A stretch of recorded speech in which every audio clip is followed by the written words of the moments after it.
Te damos la bienvenida a un nuevo audio de la hora silenciosa de Palabra de Vida, donde líderes alrededor del mundo compartirán con nosotros.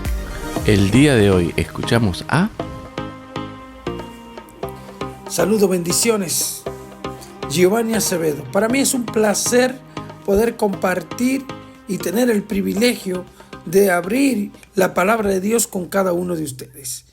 El texto que vamos a ver en este día se encuentra en el libro de los Efesios, capítulo 2, versículo 19 al 22. Dice el 19, así que ya no sois extranjeros ni advenedizos, sino conciudadanos de los santos y miembros de la familia de Dios, edificados sobre el fundamento de los apóstoles y profetas, siendo la principal piedra del ángulo Jesucristo mismo, en quien todo el edificio, bien coordinado, va creciendo para ser un templo santo en el Señor, en quien vosotros también sois juntamente edificados para morada de Dios en el Espíritu.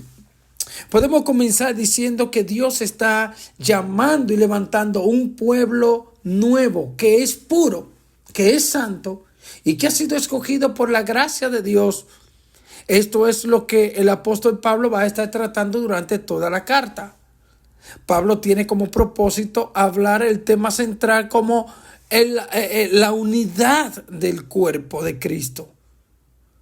Esta carta tiene dos grandes temas o dos grandes propósitos. Número uno, el propósito de Dios en Cristo.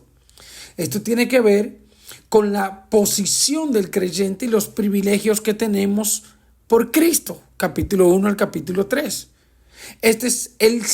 Cristo es el Salvador, Él es el Redentor, es el que nos adoptó, es Él que nos escogió antes de la fundación del mundo. Es en Él que tenemos todos los privilegios y posición que nos hace acepto en el amado, o sea, en Dios. Esto no tiene que ver con méritos humanos, más bien es la gracia de Dios manifestada al pecador arrepentido. El segundo propósito que podemos ver es el propósito de Dios para la iglesia. Esto tiene que ver con la práctica de la vida cristiana, la santidad, la unidad, una vida de oración y amor a la palabra de Dios. Con este propósito, el apóstol Pablo quiere llamar a la iglesia a vivir una vida según la posición que tiene en Cristo. Ahora, en el capítulo 2, versículo 1 al 10, Pablo va a explicar por qué levantó un pueblo nuevo. Y podemos ver de primero que Dios levantó un pueblo nuevo para manifestar su amor. Lo primero es para manifestar su amor. Versículo 1 al 6. Lo segundo que es para mostrar su gracia. Versículo 7 al 9. Y el versículo 10 es para mostrar que por medio de nuestras buenas obras, Él va a alcanzar a las naciones. Por medio del mensaje de la palabra de Dios, que este cuerpo, la iglesia, va a llevar. Del versículo 11 al versículo 18, Pablo va a explicar quiénes conforman este pueblo y cuál fue el medio para que esto pudiese suceder. Lo que Pablo va a explicar es que los gentiles y los judíos son los que conforman este pueblo. Antes los gentiles no eran del pueblo, pero ahora forman parte de este pueblo. ¿Cómo se logró todo eso? Mediante Cristo, mediante la cruz de Cristo, mediante el cuerpo de Cristo. El sacrificio de Cristo que fue hecho en la cruz del Calvario. Ahora, cuando llegamos a los versículos 19 al 22, que es el texto que realmente vamos a meditar en este momento, del versículo 19 al 22, Pablo va a decir ¿qué es este pueblo? Versículo 19, ¿qué es este pueblo? Versículo 20, ¿cuál es el fundamento de este pueblo? Y el versículo 21 y 22, ¿cuál es el resultado de este fundamento? Podemos ver el primero, versículo 19. ¿Qué es este pueblo? Pablo va a decir, este pueblo es la familia de Dios. Es un pueblo santo, es un edificio, es un templo. Antes no eran un pueblo, ahora son un pueblo real. Aquí no hay acepción de personas. Aquí todos son iguales. Somos el cuerpo de Cristo. Él es la cabeza. Tenemos los privilegios de ser heredero con Cristo. Antes no había unidad entre gentiles y judíos, pero ahora por medio del sacrificio de Cristo sí tenemos unidad y estamos llamados a guardar esa unidad. Noten cómo Pablo utiliza para hablar sobre este pueblo y dice, este pueblo es un edificio, este pueblo es una familia, para hablar de la unidad que debe de tener este pueblo, esta familia. En el versículo 20, Pablo va a decir cuál es la base de este pueblo o cuáles son los fundamentos de este pueblo. En el versículo 20, el mismo apóstol va a decir lo siguiente: edificado sobre el fundamento de los apóstoles y profetas, siendo la principal piedra del ángulo Jesucristo mismo. O sea, el gran fundamento de este pueblo es Cristo, el cual hace posible que este pueblo tenga unidad, que este pueblo tenga santidad, que este pueblo tenga salvación. Que eso, la santidad y esa cosa lo vamos a ver más adelante. El apóstol Pablo señala en el libro de Primera de Corintios, capítulo 3, versículo 11, que nadie puede poner otro fundamento que el que está puesto, el cual es Jesucristo. El apóstol Pablo está diciéndolo muy claro. El cuerpo de la iglesia, la unidad de la iglesia, tiene unidad o es grande porque Cristo es el fundamento, porque Cristo está ahí, no son las actividades, es Cristo el que hace que el cuerpo tenga unidad.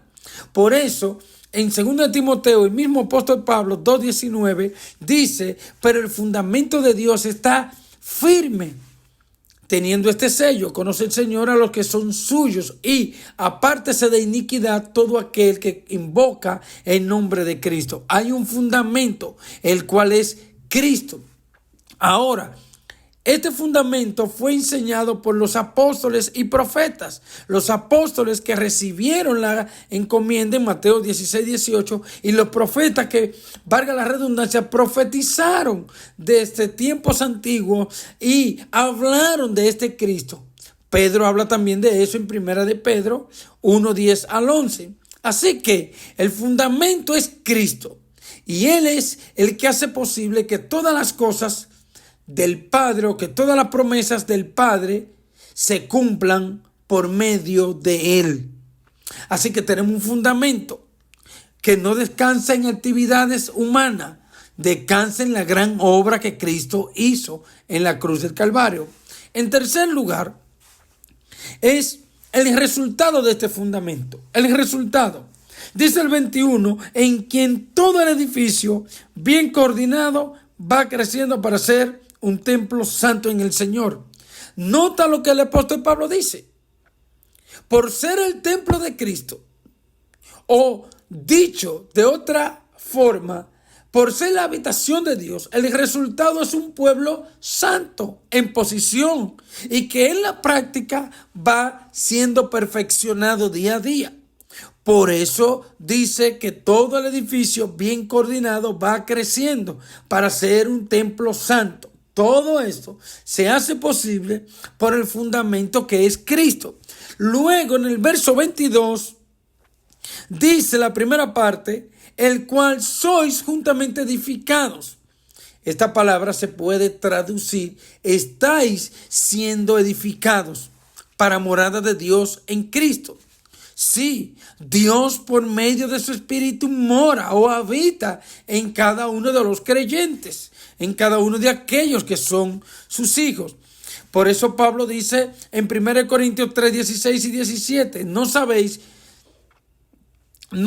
que sois templo de Dios y que el Espíritu de Dios mora en vosotros? Si alguno destruyera el templo de Dios, Dios le destruirá a él, porque el templo de Dios, el cual sois vosotros, santo es. Si enseñamos otra cosa que no sea Cristo, su salvación, su obra, su redención futura, estaríamos poniendo otro fundamento y por lo tanto no podemos esperar que se cumpla en nosotros lo que prometió, lo que Él prometió, ya que Él es el fundamento. Para tener una vida santa y que agrade a Dios, necesitamos el fundamento que es Cristo. Por eso Pablo dice en 2 de Corintios 6:16, ¿y qué acuerdo hay entre el templo de Dios y los ídolos? Porque vosotros sois el templo del Dios viviente, como Dios dijo, habitaré y andaré entre ellos y seré su Dios y ellos serán mi pueblo. ¿Qué podemos aprender y aplicar de esto? Lo primero que podemos aprender y aplicar de esto es ser agradecido por la gracia que Dios ha tenido para con nosotros. Éramos enemigos de Dios, ahora somos su familia. Segundo, vivir una vida que agrada a Dios, obedeciendo su palabra, meditando en ella. Y tercero, vivir una vida en santidad no es una opción. Es un deber como redimido, como hijos de Dios. Somos su iglesia, somos luz y esa luz debe alumbrar a aquellos que están todavía en tiniebla. Gracias por escucharnos. Recuerda que este audio no reemplaza tu tiempo a solas con Dios. Te animamos a que escribas tus aplicaciones personales. Hasta mañana.